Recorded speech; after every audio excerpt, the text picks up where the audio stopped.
Welcome back. Thanksgiving Eve. Family's asleep. And what am I thinking about? I'm not thinking about turkey or stuffing or any of the Thanksgiving fixings.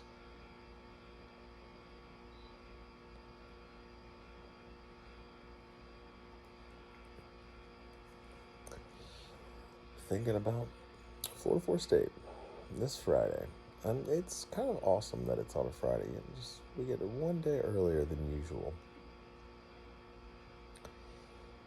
So keep this video short, but what should we expect? What does the outcome of this game mean long term?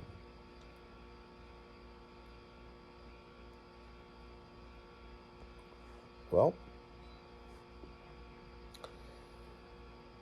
Florida State comes in at 8-3. They've completely dominated their last four opponents, albeit pretty mediocre to bad teams, but still, look around college football.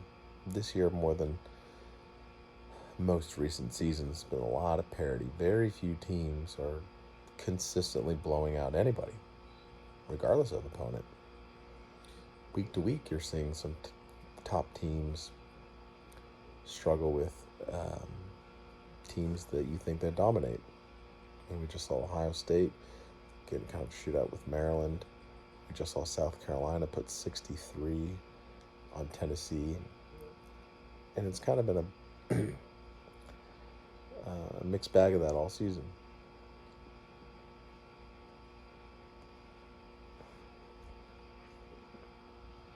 So I don't care that FSU's last four opponents have been bad.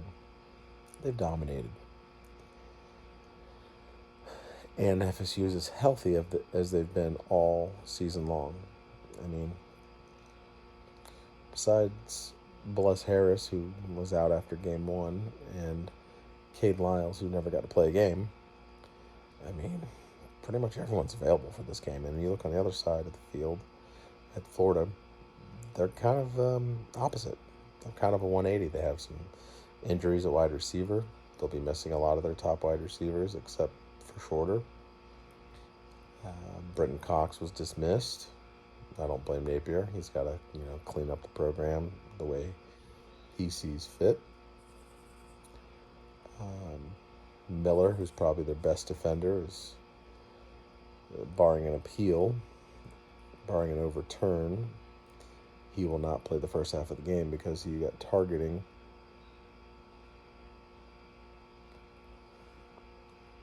called against him in the second half of the Vanderbilt game.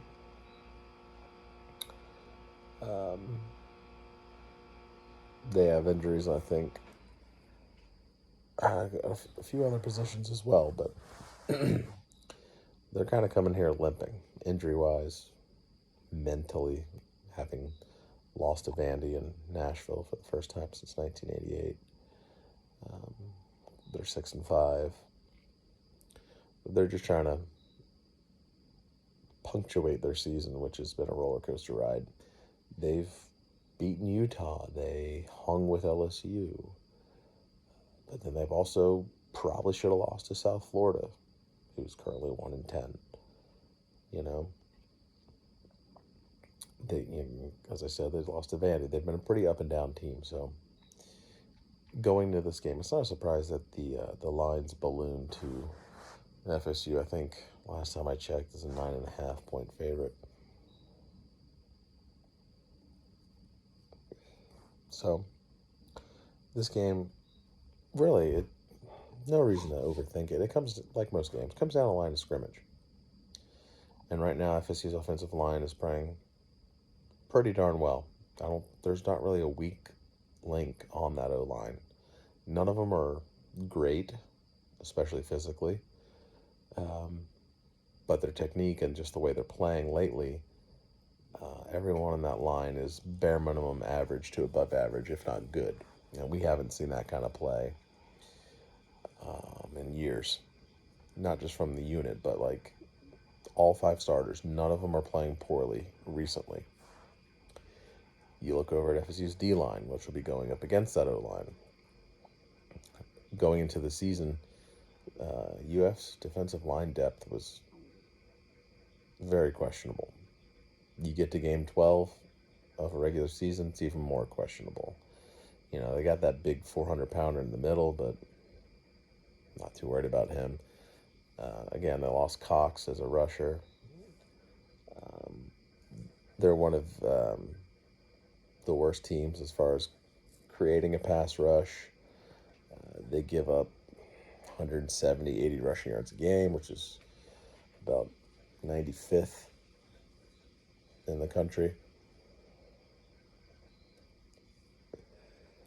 So, our offensive line should be able to do what they've done recently and put in work. I wouldn't be surprised if this was the 7th consecutive game of 200 rushing yards.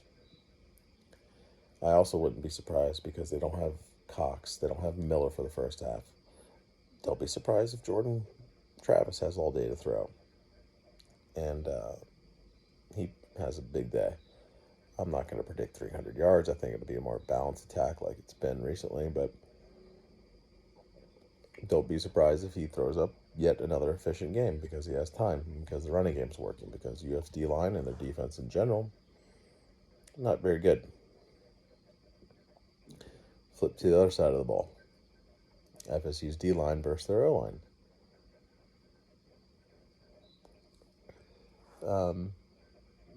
UF's O-line is actually rated pretty well. I mean, I believe I know as a rushing unit, they're like top 15 in the country as far as rushing yards per game. I think a lot of their guys grade out pretty decently, especially the guy that Napier brought with him from Louisiana. I forgot his name, Torrance or something. He's a very good offensive lineman. So they actually got I'd say a solid O-line. But our defensive line now with Fabo back, looking close to 100% as he has since he got injured at the beginning of the year. Same with Verse. They're just wreaking havoc. Then you have guys like Farmer growing in front of our eyes. Patrick Payton as a pass rusher growing in front of our eyes. McClendon. Like, as much as I think Florida will get some good runs, and there's no doubt we're not going to just squash them. I mean, Etienne's good. Of course, AR's going to find a way to get some rushing yards, no doubt, whether it's draws or scrambles. But the way our D-line's been playing, I think we'll at least slow the rushing attack down. And if you slow the rushing attack down and you make AR try and beat you with his arm, it's probably going to be a long day for Florida. And I'm not saying, anything profound or original here. This is just common sense. So I expect the D-line to stifle the run game. I expect Florida State will play a lot of two deep safeties, which they've done, versus a lot of mobile quarterbacks. Just try and keep everything in front of them, make Florida, articulate the ball down the field with long drives, make AR try and convert some long third downs. So I imagine that's the game plan. And especially with Florida without their receivers, they'll have shorter, but like I said, they'll be without, I think, at least 2 or 3 more receivers. That was just reported today. So I can't imagine those receivers that will be playing getting much separation. I think it's just going to be a long day. I think, as usual, Florida's going to have to rely on the explosive play via pass. That's just how they live and die in the pass game. And AR's going to have to use his legs a lot. I just don't see our rush D with Fabo back in the fold allowing the running backs to get loose, at least, run wild. I know Florida likes to run a bunch of bunch sets. Have 3 wide receivers bunched, run off of that, do play action off of that. It's no surprise that Richardson's much better passing off play action than he is a typical drop back. But I don't know. Let me just fast forward here. I know I'm talking slow. Been imbibing a little bit. That's okay.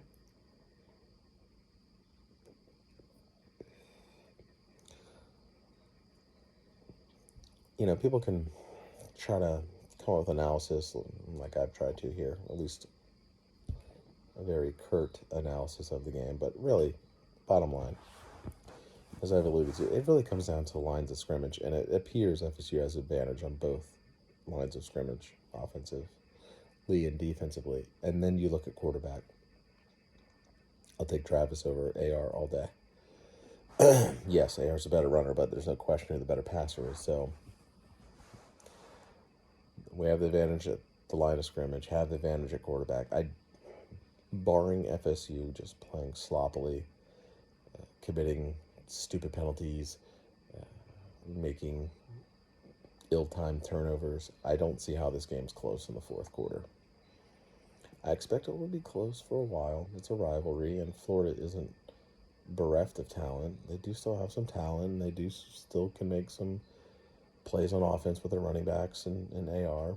But I think ultimately if Florida State plays their game, they win this by 2 to 3 scores. Thinking somewhere in the ballpark of 35-20, 38-24, something like that.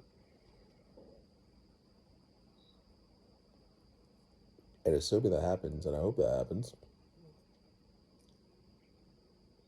what does that mean long term? That means you finish 9-3, which wasn't on my bingo card. I had us down for 7-5, 8-4. 9-3 seems like you might be maybe slightly ahead of schedule. That probably helps you pick up maybe 1 or 2 or 3 blue chips this class that you wouldn't have had otherwise. I mean, Brock Glenn just flipped. I remember months ago during the summer, I made a video about how Parsons decommitted. And then, of course, we had our eyes on Brock Glenn, but he went to Ohio State at that time. But, well, he circled back. Why? Well, biggest reason being he was watching this team from afar and saying, oh, all right, I see what you're working with. You guys are winning games. The offense is legitimately a top 10 offense, almost no matter what key metric you look at. So he's come back, which is obviously huge to get a quarterback in the fold. I mean, recruiting 101, you should get at least one quarterback in every class. You need volume at that position for a couple obvious reasons. One, a lot of them do bust. They don't turn into anything. And 2, the more you have, you just need one to hit, and you can take off from there. So you get Glenn in the fold, maybe that leads to Cedric Baxter, the 5-star running back, depending on what site you look at. Maybe that gets you 1 or 2 blue chips that no one's really talking about. Of course, that kind of 9-3 record probably gets you a decent bowl. All these things likely help you attract good assistant coaches. It's been talked that maybe Norvell doesn't fire anyone, and Lord knows if he didn't fire anyone last year. You go 9-3 or 10-3 with a bowl win, probably not firing anyone this year, but you may see a coach or 2 leave for a bigger opportunity for themselves. And at that point, you got to replace them. And what better time to replace guys that leave than with, a 9 or 10 win season in your back pocket to sell? Hey, I'm not going anywhere. We're on the uptick. Hey, come play for us. We need better recruiters on the trail. And Florida State does need better recruiters on the trail. Winning will help recruiting, obviously, but it's been largely or long criticized. This staff needs to recruit at a higher level, and it does. So, win 19 games, probably help you bring in 1 or 2 better recruiters. And then going into 2023, I think the story will be, does Travis come back? Listening to the beat writers and just using common sense. You're not seeing him high on many mock drafts or even listed on many mock drafts. Knowing the NIL opportunities, you know, and some recent tweets he's had where he's referred to the players as they, as far as their last games, and not including himself in the way he's tweeting about players' last games. I think it's a better 50-50 chance he comes back. And if he comes back, that's obviously huge for 2023. He's the ultimate stopgap before 2024, and maybe Duffy's ready. Maybe a Brock Glenn's ready. You know, whoever. No transfer quarterback comes in the portal and you grab him after Travis leaves. But Travis comes back, your expectations immediately, I guess barring what they do in the portal, because you do have to replace Fabo and Verse, Jamie Robinson. Like, if there's no replacing those guys. You can't assume they'll replace those guys as far as getting the equivalent players.